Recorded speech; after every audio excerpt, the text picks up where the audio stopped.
Welcome back to Heroes of Might and Magic 3 Complete. What I was saying at the end of last time, right before we had to go, was that, if you ever have the option of, or if they ever tell you, oh, you're limited to this level, but your strongest X heroes will move on with you, always make sure you have that number of heroes. Even if you don't really use them, even if you don't feel like you need them, always make sure you eventually have those heroes, because what it ends up doing is saving you money.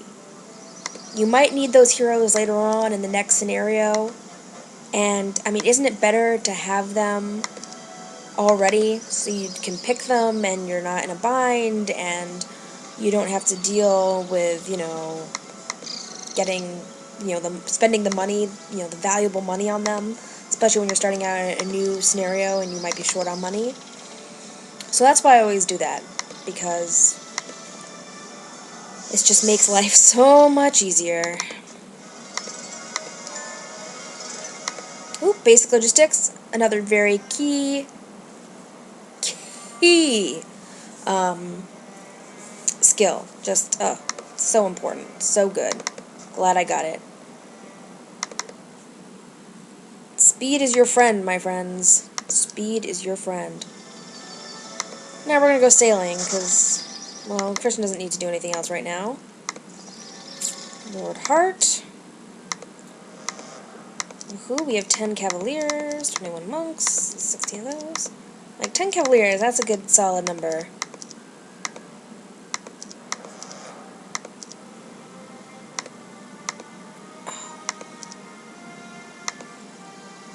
What do we not... Oh, I see. Alright, we'll leave the Harbordeers here. There we go. There we go. Then we're going to run to the stables to upgrade our troops. Color of Conjuring increases the duration of our spells by 1. So if I cast Haste, it'll last 4 rounds instead of 3. Ladybird of Luck increases my luck by 1. Quiet Hive Dragon.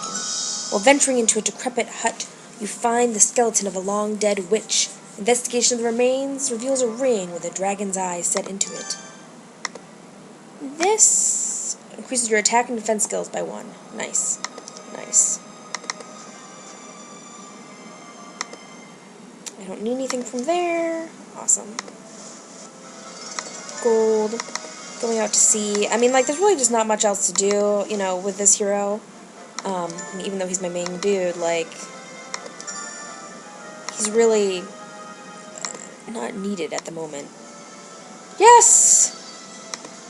Champions! Da da da da da da da da.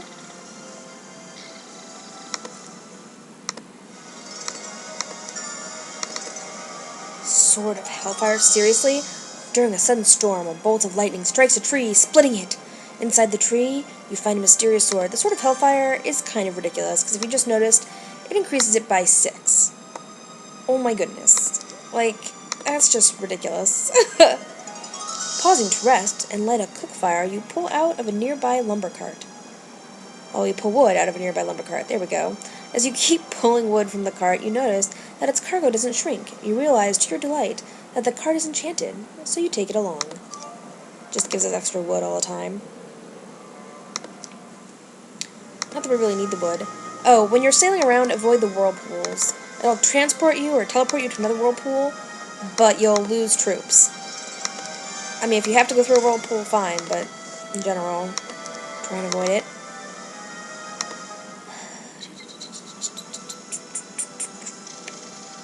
Alright, we might attack the Pit Fiends just to get some of the stuff going on while he's exploring. Because Ingham might gain all of his levels just doing this. Yeah, see? So I'm great. Now, clearly he's a magical hero, so basic sorcerer might be good, but really, I'd much rather have the advanced air magic and get him some other stuff. Oh my goodness. He's about to have insane knowledge. It's kind of ridiculous. 200. Woohoo! I got a diplomat's ring. You've pulled a shipwreck survivor from certain death in an unforgiving ocean.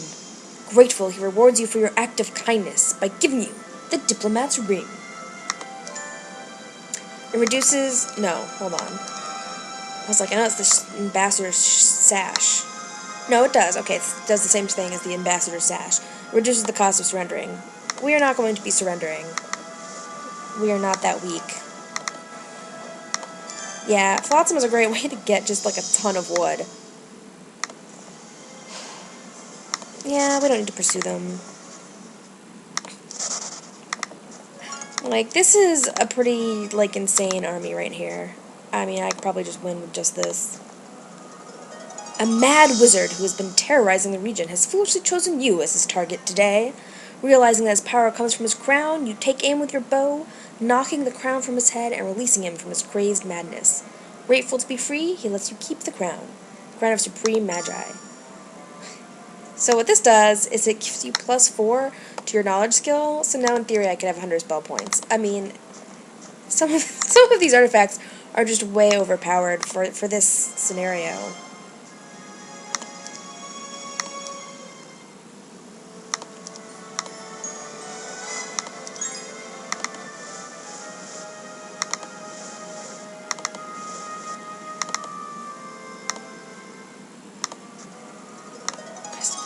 After freeing a princess from a neighboring kingdom from the evil clutches of despicable slavers, she awards you with a Crest of Valor. Crest of Valor increases my morale by 1. My people are super happy. They love being my soldiers. You find a small tree that closely resembles the great warlock, Brimstone, with a ring around one of its twigs. Scraps of clothing and rotting leather lead you to suspect that it is Brimstone, transformed. Since you can't help him, you take the magic ring. Yes, I am stealing it off of some sort of dead guy's, like, corpse. It's highly entertaining to me. Some other artifact. Oh my goodness, look at all these artifacts. It's an artifact, like... Yes! Adelaide! Oh. Now, what I love about Adelaide is that her only skill that she starts out with is Advanced Wisdom. Nothing else. She's basically like a blank canvas with the one skill that, like, she must have. And her specialty is a spell, Frostring. And she comes with, like, good troops. Adelaide, one of my favorite heroes. Just, so good. So great. So excited to have her to run around with. It's gonna be a lot of fun. Yep. Lots of fun. Love it. Okay. But we can leave the halberdiers here because I don't really need them.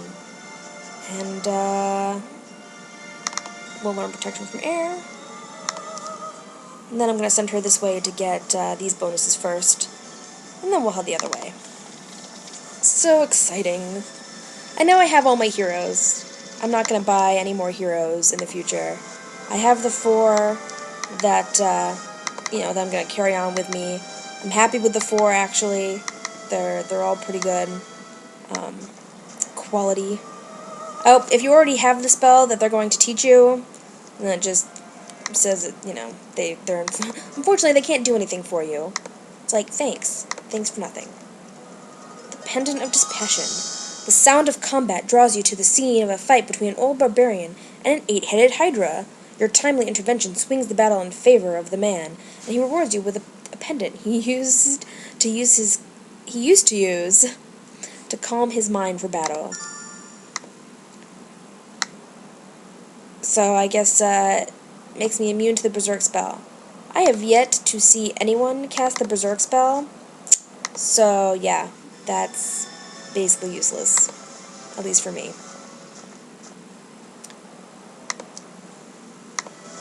Sailing, sailing on the ocean blue. That's what this feels like.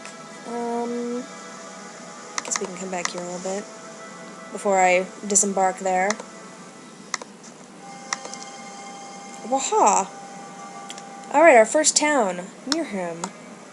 Ryan, that's one of our dudes. He went over to the dark side. Oh man. Oh, the Star Wars references. And now we get to see our first town siege. It's exciting. I'm excited. Are you excited? Alright. He has 40 spell points. That's mildly obnoxious. We are going to wait. He cast haste. Awesome.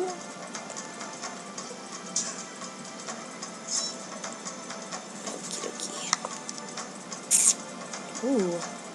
Ooh, so many options of what I want to do. 55 damage, that does 90 damage. We'll see. I'm not sure yet what I want to do with my magical spells. I'm definitely going to do something, I just don't know what yet.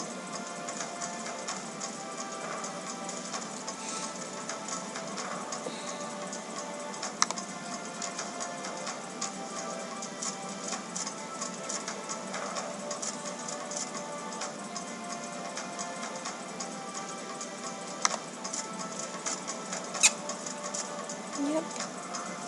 Awesome. You attack there. Goodness.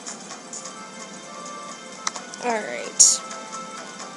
We will Ice Bolt these dudes?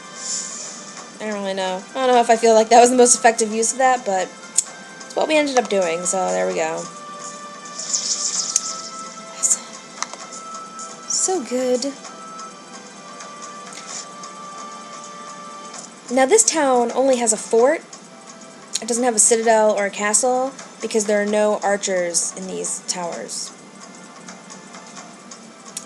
That's how you know.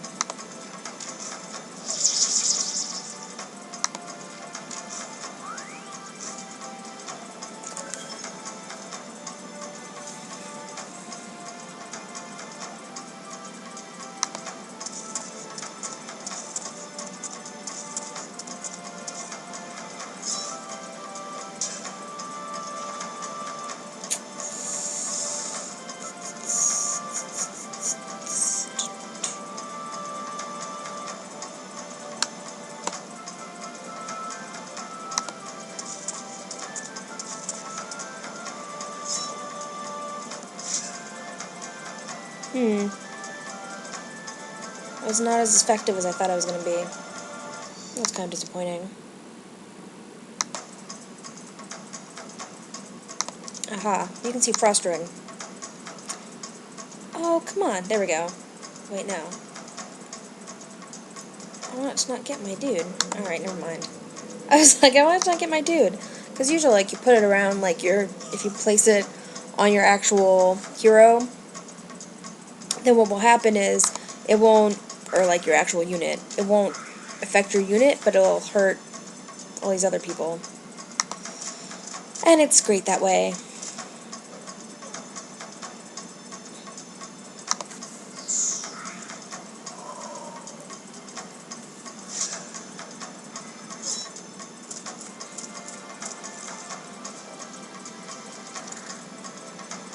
Alright, we'll just cast some more Ice Bolt. We'll cast it on these pikemen.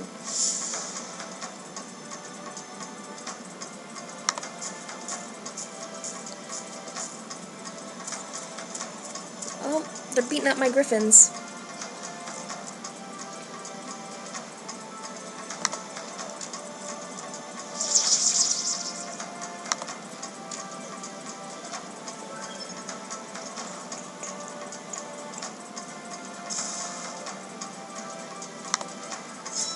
Alright, there we go. So I lost 3 champions, which was kind of sad, but look at all the people I beat in comparison. And I would have gotten almost 5,000 experience. And look at all this stuff! Look at all this loot! Loot! That's awesome. Alright. So, we're going to end up here, but the last thing I want to show you is, gives a +1 to my knowledge and power. This gives me +1 to my luck and morale. This increases Eagle Eye, which is useless, and I'll explain later. Everyone, thanks for watching. Next time, we will continue on and maybe take another town. See ya!